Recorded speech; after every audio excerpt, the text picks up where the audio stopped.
বন্ধুরা, আপনারা কি জানেন যখনই আপনারা বাড়িতে আপনারা সিঁড়ির কাজ করেন তো একটু ভুলের জন্য আপনার ওই সিঁড়িটাতে ক্র্যাকস চলে আসে। তো ক্র্যাকস আসার পরে তখন আপনারা ভাবেন যে আমরা কি ভুল করলাম, সিঁড়িটাতে ক্র্যাকস চলে এসেছে।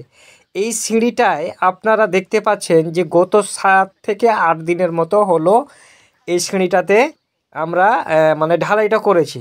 তো এখানে একটা কিন্তু আমরা দিমাগ লাগিয়েছি যে সিঁড়িতে কিন্তু 7 দিন থেকে 8 দিন হয়ে গেছে আর প্রতিদিনই কিন্তু এখানে জল মারা হয়। তো সিঁড়িতে জল মারার একটা সিস্টেম আছে, ওই সিস্টেমটা ফলো না করলে কিন্তু আপনার সিঁড়িটা যতই আপনি সিমেন্ট দেন না কেন ভালো করে কিন্তু লাস্টিং করবে না। আমরা কি করি, সিঁড়িতে সাধারণত একটু একটু করে জল দিই, কিন্তু আপনাকে প্রথমে বলে রাখি যখন আপনার বাড়িতে সিঁড়িটা ঢালাই করা হবে এইভাবে যে চটের বস্তাগুলো আছে, পাটের যেই সমস্ত বস্তাগুলো আছে, ওই বস্তাগুলি যদি আপনারা ভিজিয়ে ভালো করে না রাখেন তাহলে আপনারা কিন্তু যতই সিমেন্ট ব্যবহার করুন না কেন আপনার সিঁড়িতে কিন্তু ভালো পরিমাণে জলটা কিন্তু দেওয়া হবে না।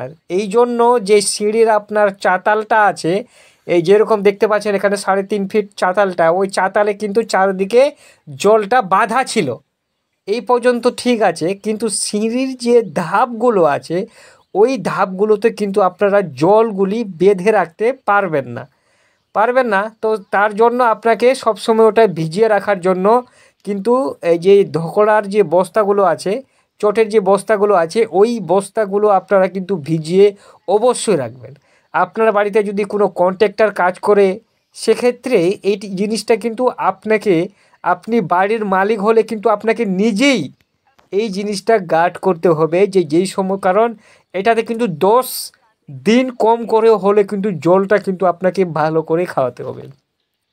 জল ভালো করে না খাওয়ালে কিন্তু প্রচুর রোদের কারণে সিঁড়িটায় কিন্তু ভালো করে একটা বন্ডিং আসবে না, সেই কারণে সিঁড়িটা কিন্তু আপনার মজবুতি ভালো হবে না। দেখবেন কিছুদিন পর বালিগুলো ঝরে ঝরে পড়ছে আর স্ট্রং কিন্তু ভালো হবে না। আর যদি ঠিক পরিমাণ মতো ভালো করে 10 দিন এইভাবে চটের বস্তাগুলো দিয়ে যদি ভালো করে জলটা ভিজিয়ে রাখেন তাহলে সেক্ষেত্রে কি হবে, আপনার জলটা কিন্তু মানে সবসময় লেগেই থাকবে আর মাঝে মধ্যে এগুলোতে আপনারা কিন্তু জল দিবেন। তো এখানে ভালো একটা দিমাগ লাগানো হয়েছিল যে চৌকিগুলোতে আমরা জলটা বেঁধে দিয়েছি আর যেগুলো ধাপ আছে সেই ধাপগুলোতে আমরা ভালো করে কিন্তু বস্তা দিয়ে জলগুলো দিয়ে ভিজিয়ে রেখেছি।